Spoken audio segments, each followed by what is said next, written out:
Hi friends, कैसे आप? I hope कि आप सब अच्छे हैं। तो फ्रेंड्स, अब हम आज आगे हैं, उस लेक्चर को कंटिन्यू करेंगे।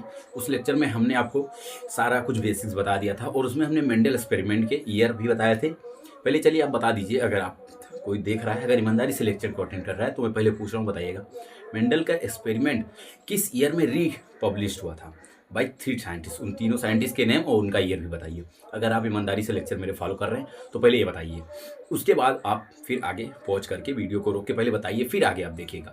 दूसरी बात, मेंडल ने कौन से 7 कैरेक्टर लिए थे ये तो मैं बताया नहीं था, लेकिन ये जरूर बताया था कि 7 कैरेक्टर जो थे वो कैसे थे। क्या वो ट्रू ब्रीडिंग थे, होमोजाइगस प्योर थे?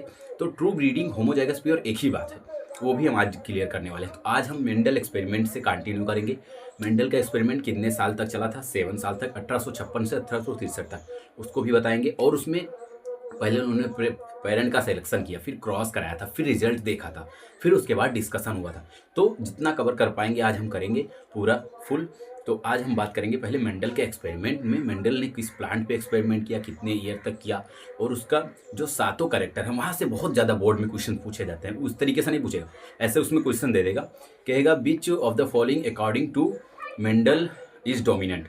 मेंडल के कैरेक्टर या ट्रेड के हिसाब से कौन सा डोमिनेंट है, उसमें कुछ रिसेसिव का ऑप्शन दे देगा, कुछ डोमिनेंट के देगा, तो जो डोमिनेंट है उसको आप लगाना पड़ेगा। इस तरीके के क्वेश्चन बहुत सारे आते हैं। तो चलिए आज हम बात कर ले रहे हैं। तो पहले तो हम बात करेंगे मेंडल का एक्सपेरिमेंट के बारे में। मेंडल का जो एक्सपेरिमेंट था,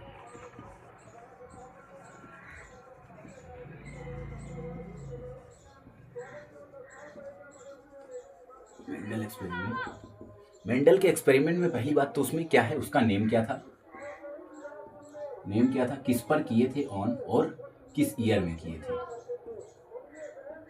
तो मेंडल के एक्सपेरिमेंट का नेम था जो हाइब्रिडाइजेशन एक्सपेरिमेंट था। क्या था? Hybridisation experiment. हाइब्रिडाइजेशन एक्सपेरिमेंट था।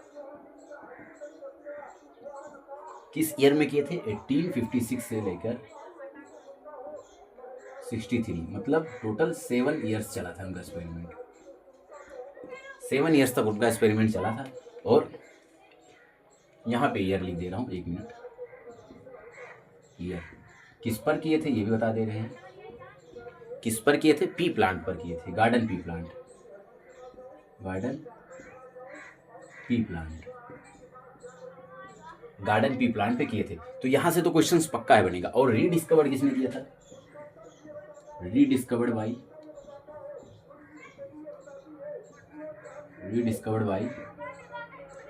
3 साइंटिस्ट। Rediscovered by 3 scientist. इन तीनों के नेम भी इंपॉर्टेंट है। पहले थे आपके एरिक वन स्मार्क, एक थे आपके यहाँ पे 3 साइंटिस्ट थे जिनको पता होगा पहले कमेंट करिएगा।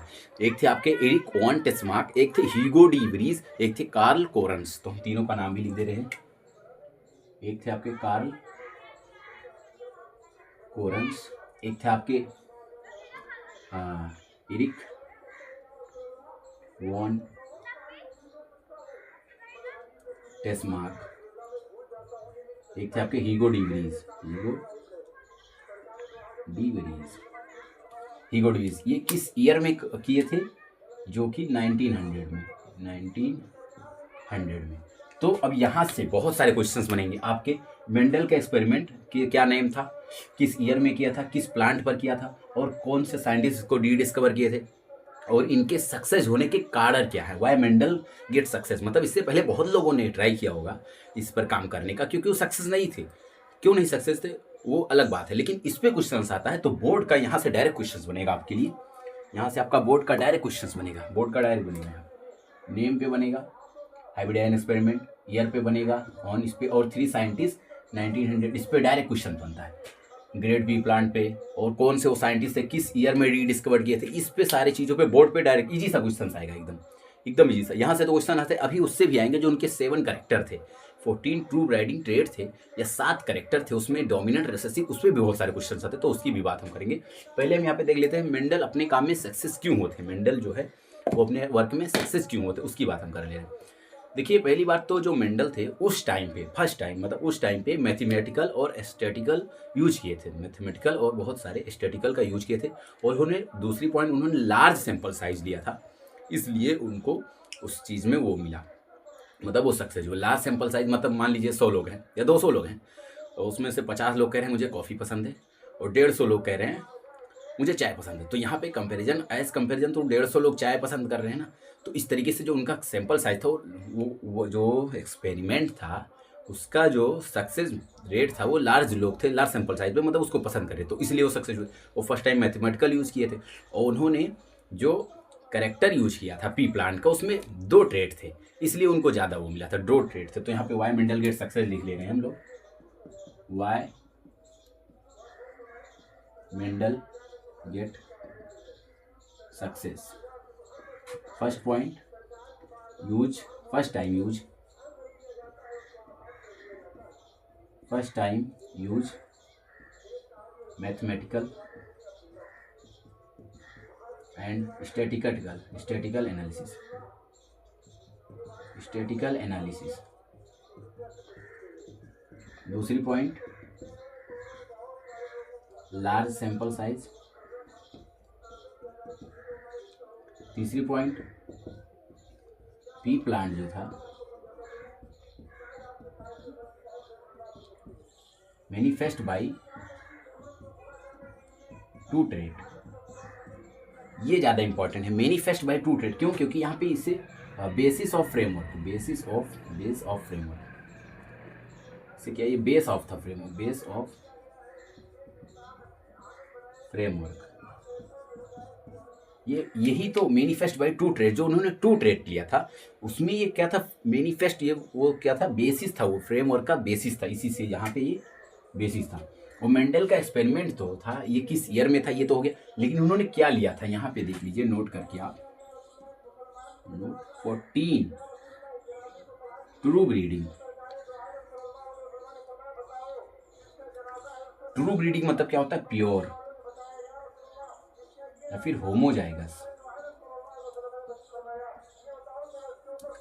Homozygous varieties of P plant, varieties of pea plant, these have 2 traits। जिस सभी में क्या थे, 14 true breeding pure homozygous varieties थी पी प्लांट की, जिसमें क्या था, 2 ट्रेट्स थे। प्योर क्या होता है, पहली बात तो प्योर आपको देखना होगा यहाँ पे, ये क्या है आपका, ये टाल है, ये क्या है आपका, कैपिटल टी आपका टाल है। और ये जब इसका बार बार सेल्फिंग कराएंगे, जब इसका क्रॉस पॉलिनेशन कराएंगे, सेल्फिंग, जब बार बार आप जब इसका सेल्फिंग कराएंगे तो ये टॉल ही आएगा। ये क्या आएगा, रिजल्ट, जो आपका रिजल्ट है वो टॉल ही आएगा। वो क्या आएगा, टॉल ही आएगा। तो जो प्योर होता है वो आप कितना भी बार उसका क्रॉस या सेल्फ पॉलिनेशन आप जब कितनी भी बार करेंगे तो उसका रिजल्ट टॉल भी आएगा। और ये हो गया आपका टॉल। फिनोटाइप और जीनोटाइप भी हम आपको बताएंगे, लेकिन उससे पहले जो ये इंपॉर्टेंट है इसके बारे में हम देख लिए। अब हम देखेंगे कि उनके जो करेक्टर क्या थे, कितने करेक्टर वो लिए थे और क्या थे। जैसे प्लांट वैसे बता दे रहे हैं आपको, अभी लिख कर भी बताएंगे। पहला उसमें क्या था, प्लांट का हाइट था, फिर फ्लावर का कलर था, फ्लावर का पोजीशन था, पॉड का कलर था, पॉड का शेप था, सीड का कलर था, सीड का शेप था, और इन सभी के और किस क्रोमोजोम पे थे। और ये भी बताइए, अगर आपको किसी को पता हो तो ये बताइएगा, किस क्रोमोजोम पे बहुत ज़्यादा करेक्टर थे, किस क्रोमोजोम पे सबसे ज़्यादा करेक्टर थे, ये भी आप बता दीजिए, ठीक है। तो चलिए इतना हो गया। अब हम बात कर ले रहे हैं उसके करेक्टर के बारे में, सारे जो करेक्टर्स दिए गए थे।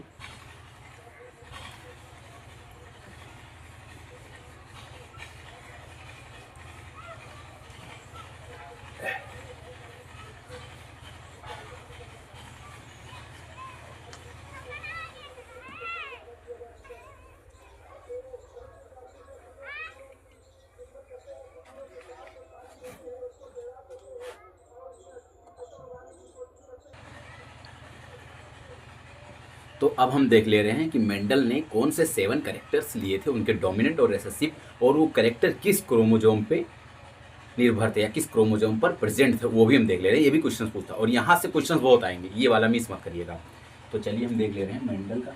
और पहली बार मेंडल एक्सपेरिमेंट में 4 पॉइंट थे, उसको देख लें। तो वहाँ से देखेंगे मेंडल एक्सपेरिमेंट में, मेंडल एक्सपेरिमेंट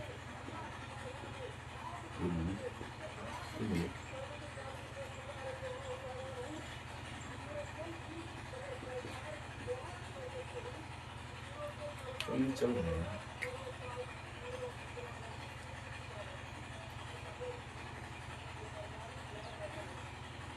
एक मिनट में चल नहीं रहा है यार रेगुलर का।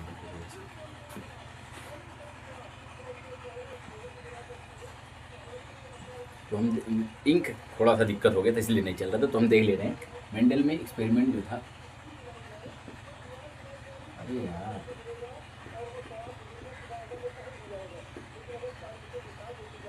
मेंडल एक्सपेरिमेंट में 4 पॉइंट थे। पहला था आपका selection of parent, selection of parent. तो आज हम सिलेक्शन ऑफ पेरेंट की बात कर ले रहे हैं। ये था आपका Mendel experiment. Mendel experiment,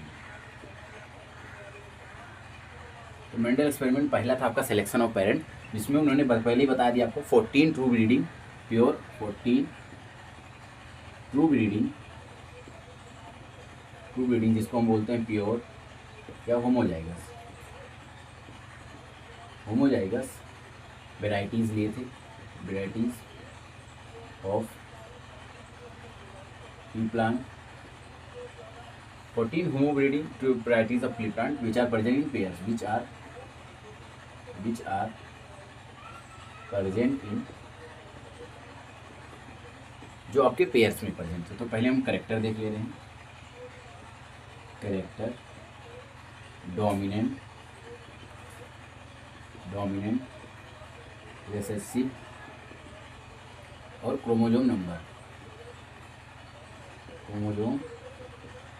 chromosome number भी देख लेंगे। तो यहाँ से हम करेक्टर देखेंगे, डोमिनेंट, रिसेसिव, क्रोमोजोम।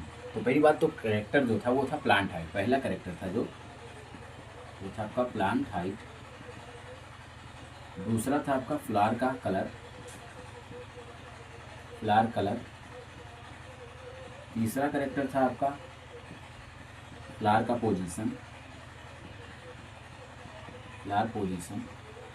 चौथा कलर था आपका पॉड का कलर, पॉड कलर। फिफ्थ था pod shape,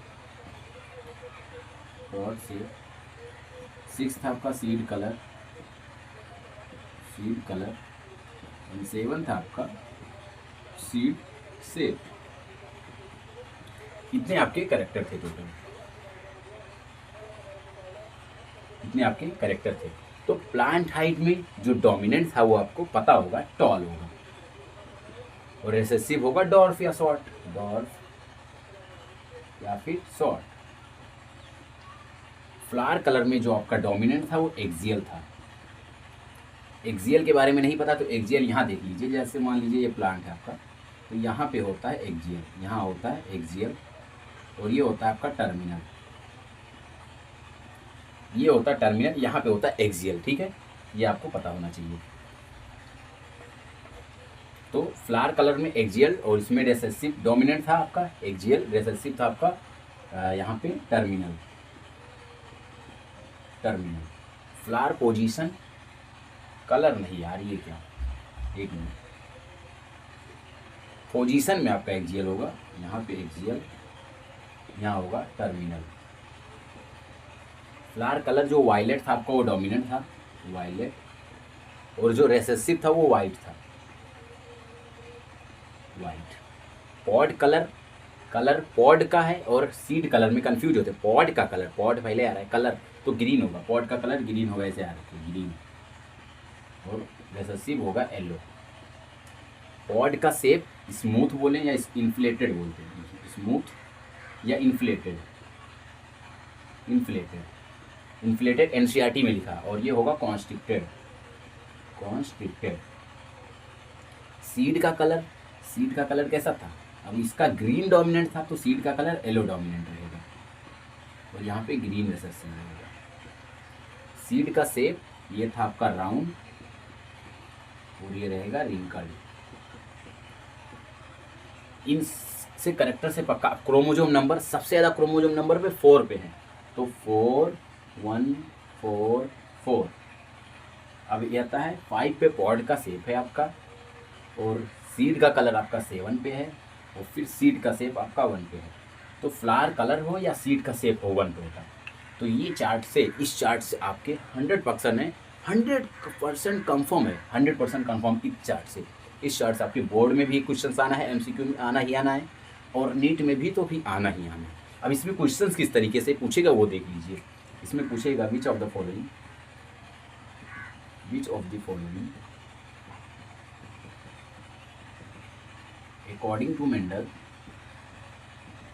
according to Mendel experiment, which of the following according to Mendel experiment is dominant trait?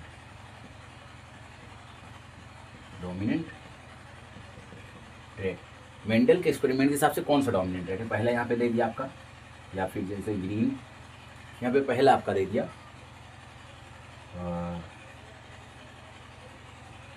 Green colour of pod, दूसरा यहाँ पर दे दिया आपका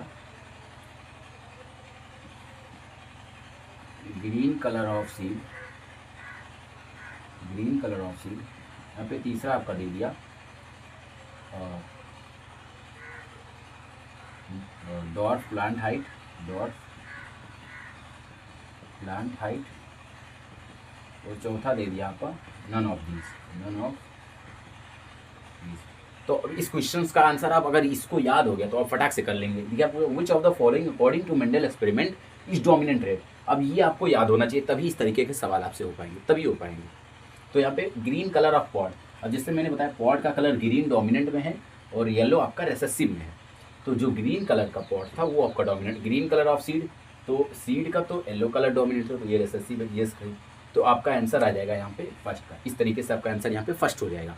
तो इस चार्ट से 100% क्वेश्चंस आने हैं, कंफर्म, 100% कंफर्म। इसमें कभी क्रोमोजोम नंबर पूछ लिया, कुछ पूछ लिया, ये हो गया आपका डोमिनेंट, ये हो गया रेसेसिव, ये करेक्ट है। तो इस चार्ट से तो 100% क्वेश्चंस आने ही आने हैं। इस चार्ट को आप एकदम कंफर्म कर लीजिए। अब चलते, ये फर्स्ट पॉइंट था आपका सिलेक्शन ऑफ पेरेंट, ये था आपका first point selection of parent. अब हम दूसरा क्रॉस करा ले रहे हैं यहाँ पे, जो उन्होंने क्रॉस कराया था, क्रॉसिंग, ये आपका सेकंड पॉइंट है क्रॉसिंग। तो क्रॉस किस तरीके से कराया था उन्होंने? टॉल और डॉर्फ के प्लांट को लिया था, ये आपका था टॉल, टॉल और ये था डॉर्फ। तो इसको बोलते हैं, मान लीजिए ये आपका टॉल था कुछ इस तरीके से, और ये था आपका डॉर्फ, ये आपका टॉल प्लांट था, ये आपका डॉर्फ प्लांट था। तो जब इसका क्रॉस कराए थे तो यहाँ पे आया था capital T capital small T, ये आपका आया था टॉल, और ये F1 जनरेशन था। ये कौन सा जनरेशन था? ये आपका था, ये आपका F1 जनरेशन में टॉल आया था। इस तरीके से उन्होंने क्रॉस कराया था। लेकिन क्रॉसिंग के लिए उन्होंने क्या किया था? फीमेल फ्लावर को टॉल लिया था। यहाँ पे बता दे रहा हूँ आपको, फर्स्ट पॉइंट, फीमेल फ्लावर जो था, फीमेल फ्लावर इज टॉल, और उसमें क्या कहते हैं? इमेस्कुलेशन करवा दिया था, इमेस्कुलेशन, फीमेल फ्लावर था उसको टॉल लिया था, उसमें इमेस्कुलेशन करा दिया था। और सेकंड पॉइंट क्या है? Male flower dwarf, male flower को उन्होंने डॉर्फ लिया था, उसमें क्या किया था? क्रॉसिंग करवाया था। मेल फ्लावर के डॉर्फ से क्रॉस कराया था, मेल फ्लावर के डॉर्फ को क्रॉस कराया था, फीमेल फ्लावर को टॉल लिया था, जो इमेस्कुलेशन किया था, तो मेल फ्लावर के इसमें क्रॉस कराया था। अब यहाँ पे इससे क्वेश्चन आ सकता है, मेंडल ने क्या किया था अपने एक्सपेरिमेंट में? अभी बता रहा हूँ उस क्वेश्चन से, वो बहुत ज़्यादा इंपॉर्टेंट क्वेश्चन है, उससे पूछे जाएंगे क्वेश्चन, घुमा फिरा के पूछे जाएंगे। तो मेल फ्लावर का डॉर्फ क्रॉस कराया था फीमेल फ्लावर से, तो ये F1 जनरेशन में जो आपका आया था वो आपका आया था टॉल। एक मिनट, जो F1 जनरेशन था वो आपका क्या था? टॉल था। ये F1 जनरेशन था। F2 जनरेशन, अब इसी से यहाँ पे इन्होंने, इसमें हमने इन्होंने सेल्फिंग करा दी थी। जब ये सेल्फिंग कराए थे, ये सेल्फिंग करा दिए थे,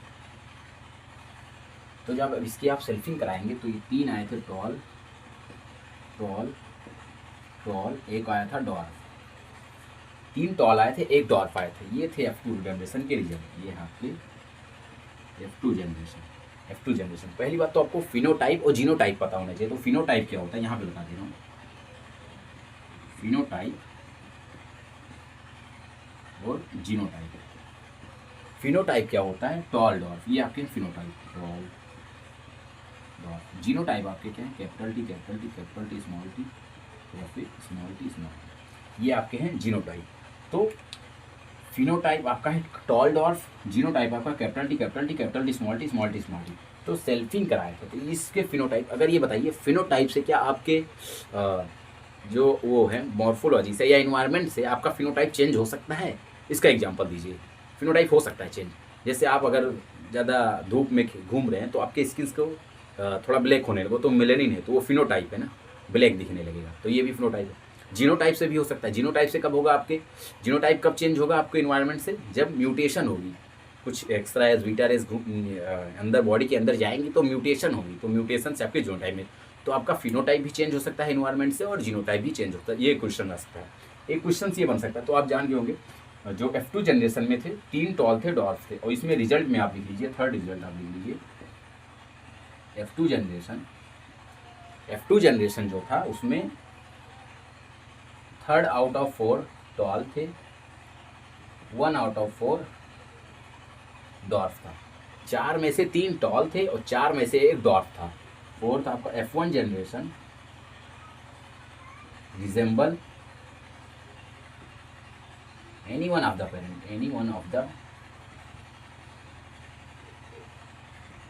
जो F1 जनरेशन था किसी एक पेरेंट से मैच कर रहा है, जहाँ पे ये F1 जनरेशन है तो ये टॉल है, ये टॉल था, ये डॉर्फ था, ये आपका टॉल है और ये आपका डॉर्फ है, तो टॉल से मैच कर रहा है। लेकिन F2 जनरेशन जो है, F2 generation resemble both of the parent, resemble both of the parent,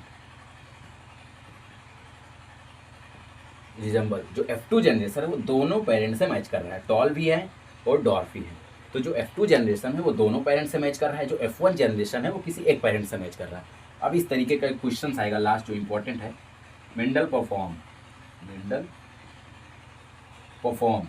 Mendel ने क्या परफॉर्म किया था? First artificial hybridisation,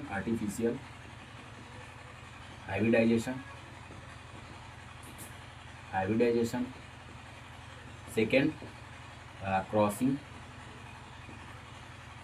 third selfing. तो इसमें ऑप्शन आपका आएगा, ए आ गया फर्स्ट एंड सेकेंड, बी आपका ऑप्शन आ गया फर्स्ट सेकेंड एंड थर्ड, और सी आपका ऑप्शन आ गया सेकेंड एंड थर्ड, और आपका डी ऑप्शन आ गया ऑल रॉन्ग। तो चलिए, अगर इस तरीके का क्वेश्चन आ गया, ये बहुत important, Mendel perform artificial hybridization, crossing, selfing. तो यहाँ पे देख लीजिए, मेंडल यहाँ पे आर्टिफिशियल हाइब्रिडाइजेशन कर रहे हैं, इमेस्कुलेशन जो किए हैं यहाँ पे, यहाँ से ऐसे आएगा पोलन मिलके, तो फीमेल फ्लावर है, ये फीमेल फ्लावर है, तो यहाँ पे इमेस्कुलेशन किया, तो इन्होंने हाइब्रिडाइजेशन भी किया और क्रॉसिंग भी किया, मेल फ्लावर को क्रॉस कराया। तो यहाँ तक तो ठीक है, F1 जनरेशन तक इन्होंने आर्टिफिशियल हाइब्रिडाइजेशन क्रॉसिंग कराई, लेकिन जो F1 जनरेशन में इन्होंने सेल्फिंग कराई थी ना, यहाँ पे इन्होंने सेल्फिंग कराई थी, यहाँ इन्होंने सेल्फिंग कराई थी। तो जब पूछेगा मेंडल परफॉर्म, तो यहाँ पे ये ऑप्शन आएगा बी, सब किया था। मेंडल ने आर्टिफिशियल हाइब्रिडाइजेशन भी कराया था, क्रॉसिंग भी कराया था, सेल्फिंग कराया था। लेकिन इसी में अगर आ जाए मेंडल परफॉर्म प्योर,